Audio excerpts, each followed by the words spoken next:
Nananatiling espesyal para kay Liza Soberano ang Pilipinas, lalo na ang mga taong naging bahagi ng kanyang journey bilang artista. Sa kabila ng kanyang mga naging proyekto sa ibang bansa, hindi umano nawawala ang kanyang pagmamahal sa sariling bansa at sa mga taong matagal nang sumusuporta sa kanya. Ibinahagi ni Liza na Philippine is a precious to me bilang pagpapakita kung gaano kahalaga sa kanya ang Pilipinas.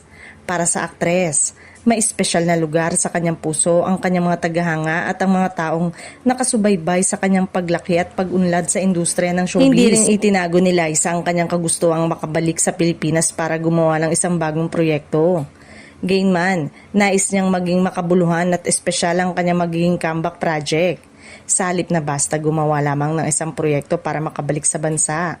Ayon sa aktres, mahalaga sa kanya ang isang proyekto ay may magandang direksyon at may kabuluhan para sa kanyang karir. Kaya naman tila pinag-iisipan niyang mabuti ang anumang magiging tamang project na kanyang tatanggapin sakaling magkaroon siya ng pagkakataong muling gumawa ng project sa Pilipinas.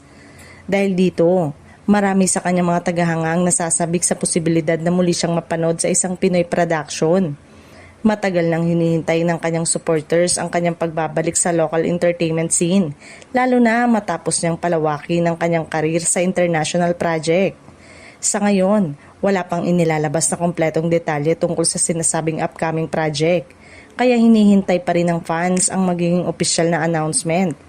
Ngunit kung matutuloy ito, tiyak na magiging espesyal ang pagbabalik ni Liza Soberano sa Pilipinas at panibagong exciting chapter ito sa kanyang karir.